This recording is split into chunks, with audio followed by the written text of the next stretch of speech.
Bom, pessoal, vamos lá. Começando então a nossa parte de lesões elementares. Começamos então aqui com a parte das máculas, né? Basicamente o exame físico, a propedêutica da semiologia dermatológica vem aí frente à inspeção, beleza? E a palpação, né? No caso ali de nódulos, de algumas lesões, a gente tem que, muitas vezes, calçar uma luva e tocar essas lesões para observar, para a gente poder entender qual a textura dela, né? E assim a gente fechar um diagnóstico correto para o nosso paciente. Beleza? Bom, vamos lá, vamos falar das máculas, né? As máculas eritematosas, né? Essas máculas, elas nada mais são do que manchas não infiltradas, beleza? Elas são manchas não infiltradas, né? Ela tem ali uma coloração meio variada ali de um vermelho pálido, né? De um rosa pálido até o vermelho escuro, beleza? E ela tende a desaparecer pela vitopressão, né? Você vai faz aquela pressão digital ou a vitopressão, né? Com a lâmina por cima da lesão e ela tende a desaparecer, beleza? Ela é provocada basicamente pela vasodilatação, né? A vasodilatação naquele local ali da pele. Temos também a mácula vascular. A mácula vascular já muda aqui porque são já manchas permanentes, né? Elas já não aparecem completamente com a vitopressão, contrário da mácula eritematosa, beleza? O que a gente observa na mácula vascular? O próprio nome vascular já fala, a gente observa aqui uma rede de vasos dilatados, né, na superfície da derme, beleza? Temos também a mácula purpúrica. O que são as máculas purpúricas? São aquelas lesões que tendem a ter uma cor avermelhada, um vermelho mais escuro, ganha-se um tom um pouco de amarronzado, tá? Elas não desaparecem com a vitopressão, elas não mudam o aspecto com a vitopressão. E elas são características de derrame sanguíneo na derme, né? É o derramamento de sangue na derme, beleza? Também chamada de púrpura de Bateman, beleza? E essa tonalidade dessa mácula purpúrica, ela tende a se clareando, ela vai ficando amarronzada assim e vai clareando com o tempo. As máculas pigmentadas, elas já são essas manchas de uma cor ocre ao castanho escuro, né? São hiperpigmentações melânicas na epiderme. Elas são variáveis, né, em termos de tamanho, de cor, né, como a gente já falou, varia ali do ocre ao castanho escuro, beleza? Já as máculas pigmentares, né, elas tendem ali a ter uma coloração ardósia. Esse ardósia é esse leve escurecido aí, beleza? E como qual que é a fisiopatologia? Qual seria a fisiopatologia dessa mancha? Nada mais é um depósito de melanina, beleza? Só que ela pode ser um pouquinho mais profunda, né? Aprofunda mais na derme. No caso, aqui a gente tem como exemplo a notalgia parestésica, beleza? Então, essa é a característica. Tem a mácula pigmentar acrômica, né? Elas são máculas pigmentares acrômicas que você tem ali uma diminuição alta no teor de melanina naquele local, como por exemplo o vitiligo, né? São aquelas manchas brancas bem características mesmo, bem visíveis, bem acentuadas, tá? E temos aí também as máculas epidérmicas. As máculas epidérmicas, a gente fala aí que são uma saliência, né? Um aumento é um espessamento global da epiderme. Né? A gente tem de exemplo aqui, a propedêutica nos fala, as próprias verrugas, né? As verrugas planas. Já as máculas dérmicas, você tem um espessamento da derme, beleza? Só que ela é de natureza edematosa, beleza? Já é diferente. Aqui já tem um aspecto inflamatório, tá? Ela já pode ser ou não proliferativa, beleza? E já no caso da urticária, né?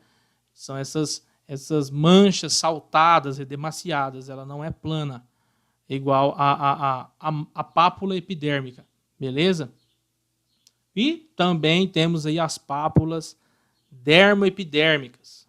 Né? É um espessamento também, só que é um espessamento misto, que vem ali da epiderme e da derme, beleza? Não vem ali de nenhuma enfermidade maligna, tá? Nada disso, é um líquen plano, beleza? É aquela verruga mais planada. Falando dos nódulos, os nódulos, qual que é a sua definição, né? Elevações hemisféricas resultantes de infiltrações inflamatórias e edematosas da derme profunda e da hipoderme, beleza? Aqui no caso a gente tem aqui um exemplo de um nódulo reumatismal, beleza? Um nódulo bem em cima da articulação, característico aí daquele paciente que tem artrite reumatoide, tá? Os tubérculos, né? Os tubérculos já... O que diferencia do nódulo é que ele é uma formação sólida. Ele é saliente e tal, igual o nódulo, mas ele é sólido, beleza? O que acontece? Esse tubérculo, ele é encaixado de forma superficial na derme, tá? E ele pode se ulcerar durante sua evolução. Onde a gente observa esses tubérculos aqui? Na enfermidade de lúpus, né, o lúpus tuberculoso. A gente observa essa formação de tubérculo. Temos as vegetações, tipo essa orelhinha, né, essa protuberância, que ela já vem assim como uma excrescência, né, de aparência filiforme, ela já é mais fina, ela é lobulada, né? Ela é mole, já ao contrário do tubérculo. O tubérculo tem um aspecto já mais rígido, mais firme. A vegetação ela é mole, ela é blanda, beleza? A enfermidade aqui no caso que a gente tem de exemplo é o condiloma acuminado, né? A enfermidade do condiloma é uma vegetação. Já as verrucosidades, né, são vegetações também, só que a verrucosidade ela já vem revestida, né, por uma camada córnea. No caso aqui, essa camada ela pode ser mais grossa ou pode ser mais fina, tá? O que diferencia lá da vegetação filiforme é porque ela tem essa capa, né, essa camada córnea. Um exemplo aqui que a gente tem é a verruga vulgar, beleza? Esse tipo de verruga, essa verrucosidade aí, bem característica. Falando também aí das ceratoses, né? Ceratoses aí que são lesões epidérmicas, é nada mais, nada menos do que o acúmulo de creatinina, beleza? Recebe o nome aí também de corno cutâneo, beleza? Parece um chifrezinho mesmo aí, um chifrezinho de queratina, tá? Isso é só depósito de queratina, beleza? Já as vesículas, a vesícula o que é? Protuberância cutânea de dimensão reduzida, a vesícula é pequena, tá? E a vesícula, ela tem um centro, ela tem um núcleo, geralmente contém líquido claro, beleza? São hemisféricas e podem ser deprimidas no centro, beleza? Exemplo da enfermidade que aparece muito essas vesículas são essas protuberâncias é a varicela, ok? E tem as bolhas, né? O que são as bolhas? Aquela elevação volumosa, cheia de líquido, né?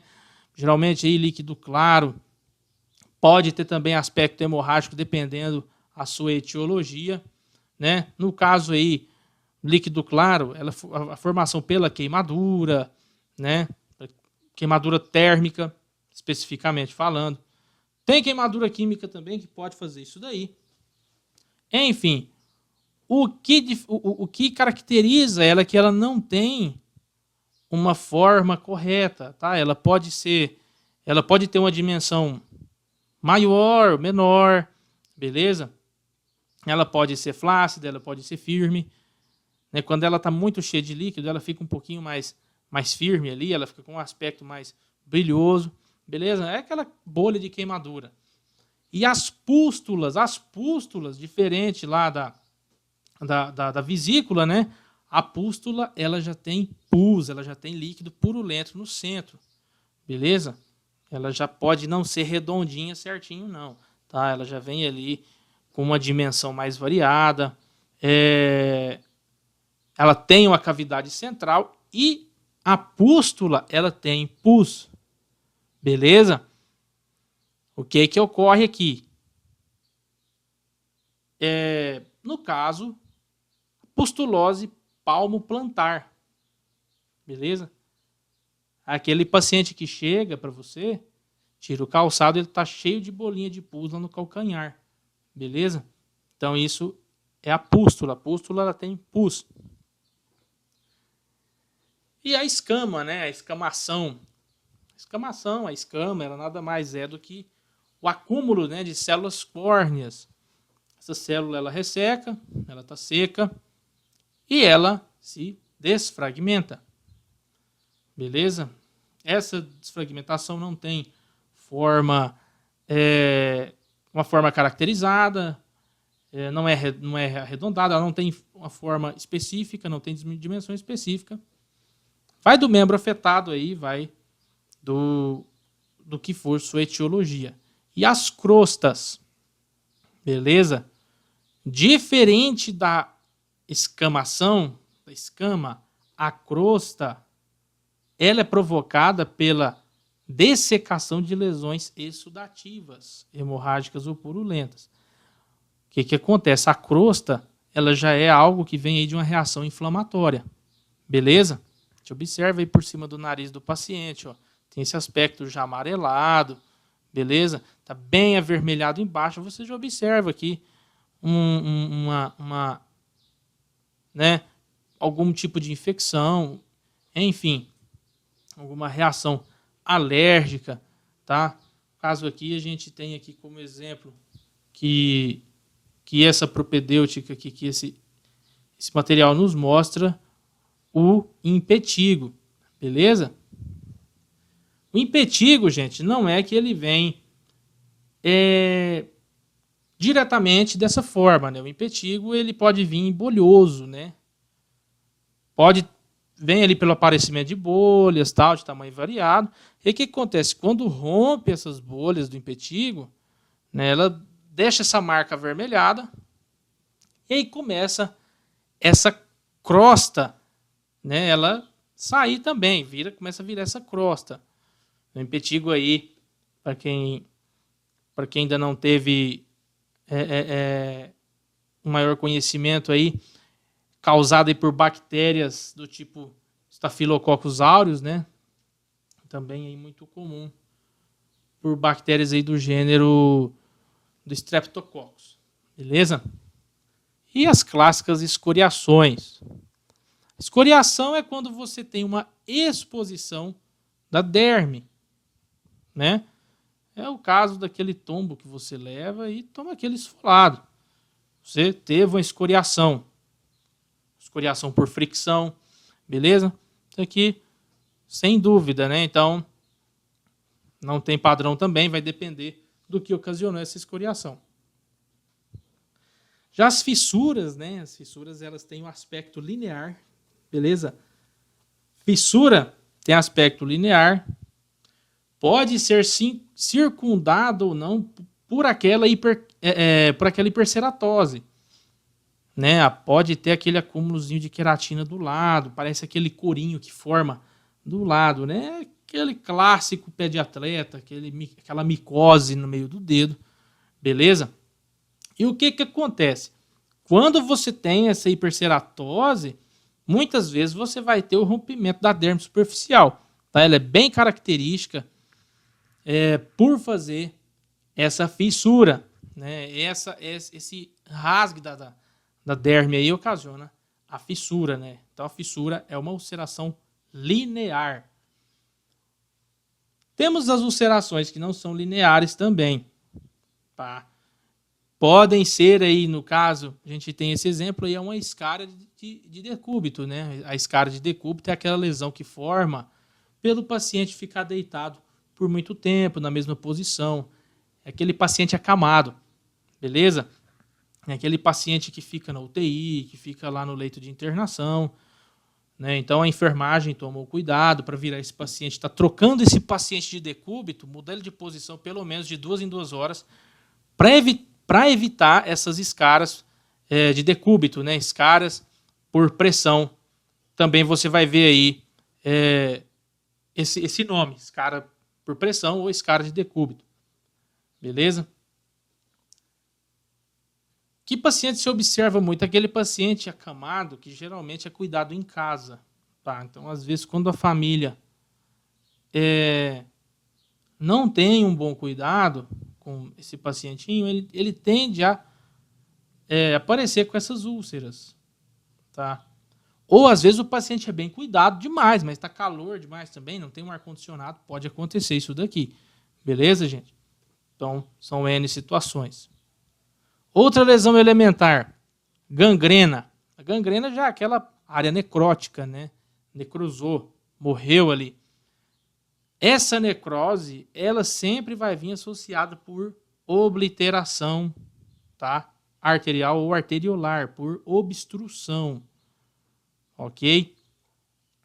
No caso aqui, tem um exemplo aí da geladura, ok? O que seria essa geladura com necrose? É o congelamento, beleza? Você tem o congelamento ali da pele e de todo o tecido que está embaixo dela. Tranquilo?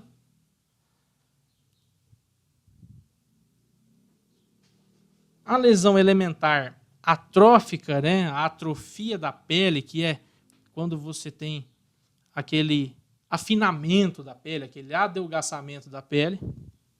Então a pele ela diminui sua consistência, ela fica com um aspecto bem mais fino, né?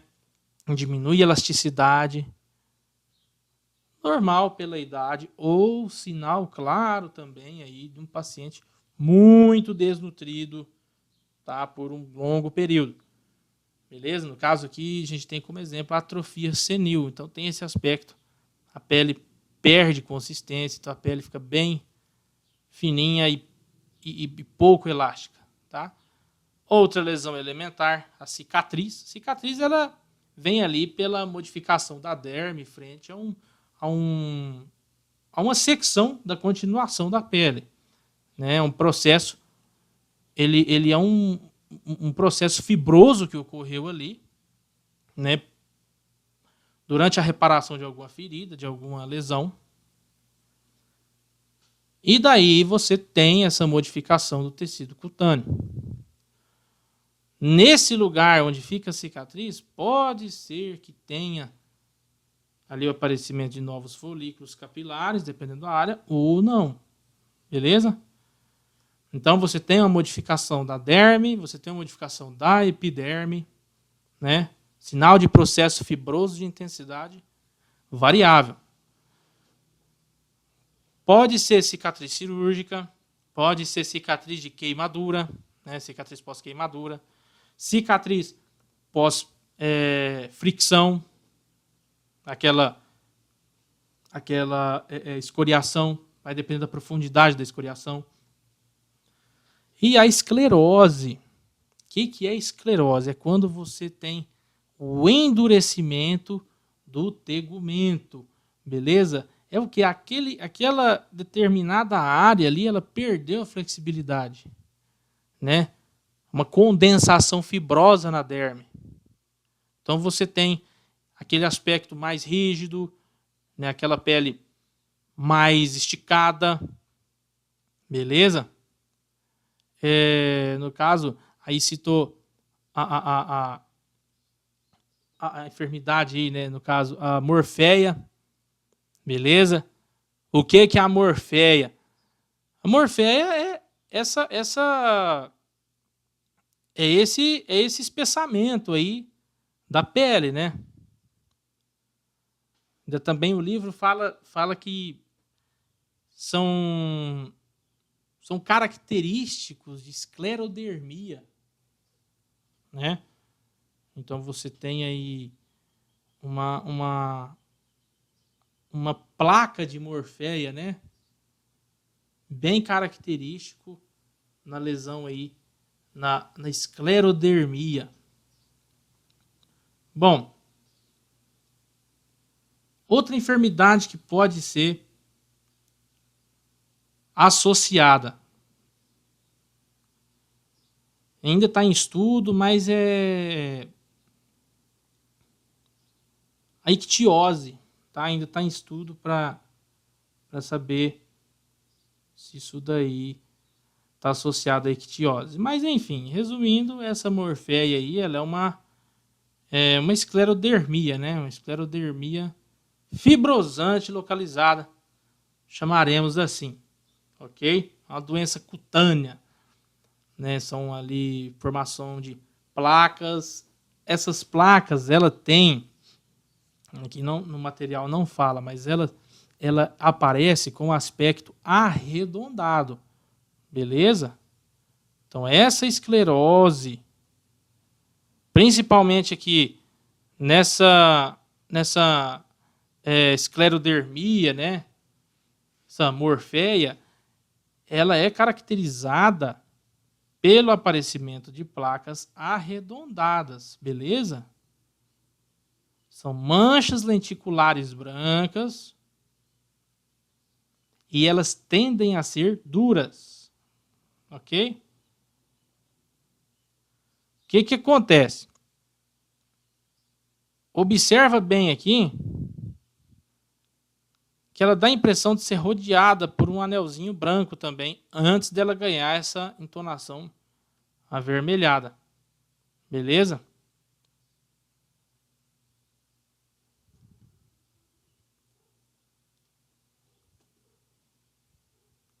Então falamos aí até a esclerose. Tá, pessoal? Então falamos hoje da semiologia